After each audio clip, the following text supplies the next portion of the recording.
লামিয়া নামে একজন মেয়েকে পাওয়া যাচ্ছে না? হ্যাঁ, ইঞ্জিনিয়ারিং গার্লস কলেজের। যদি কারোর সাথে তার দেখা হয়ে থাকে মঞ্চে যোগাযোগ করার জন্য অনুরোধ করছি। আজকের তারুণ্য আমাদের পথ দেখিয়েছে। আমরা বৃদ্ধ সাবধানীরা তোমাদের নেতা হতে পারিনি। একটু বসতে হবে সবার। নজরুল বহু আগে বলে গেছেন, তোমাদের মাঝে আছে নেতা, তোমাদের মাঝে আছে বীর সব্যসাচী। তোমাদের নেতৃত্ব তোমরা খুঁজে পেয়েছো, তোমরাই গড়বে নতুন বাংলাদেশ।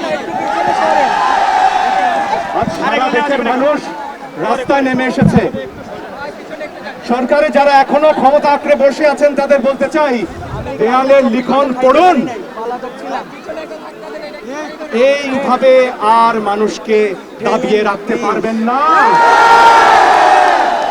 সামনে আরো গুলি চালালেও কোনো লাভ নেই।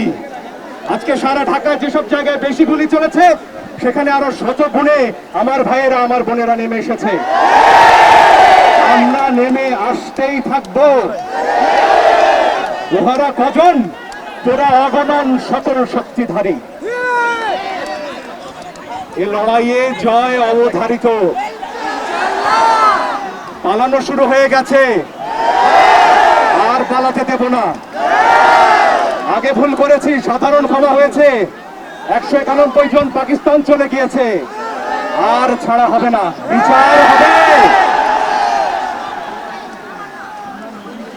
এই জনতা আজ জেগে উঠেছে, বিচার হবেই।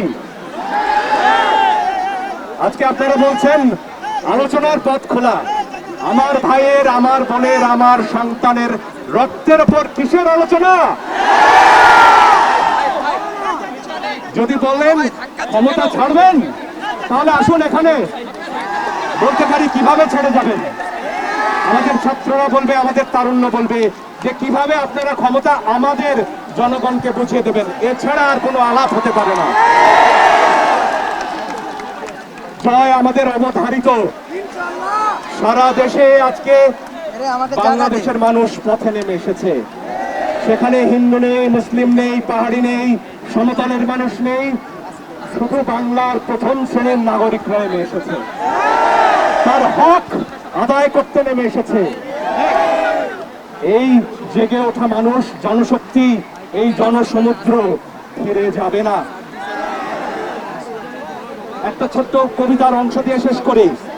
মুক্তিযুদ্ধের সময় এই কবিতা আমাদের শক্তি জুগিয়েছিল। এই দেশ যে আমাদের, সে কথা আমরা মনে করি। যারা ঘরে এখনো বসে আছেন তাদের বলছে এই কবিতা। ঘরে বসে অনেক মানুষ রাতে ঘুমোতে পারেন না, কষ্ট পান, কিন্তু কোনো এক অজ্ঞাত কারণে, অজ্ঞাত ভয়ে এখনো ঘরে বেরিয়ে আসুন। কারণ আজকে যখন খুঁজতে গিয়ে নিজের কবরখানা, আটন খুলির কোদাল দেখি সর্বনাশা বজ্র দিয়ে গড়া। কাজ কি বিধায়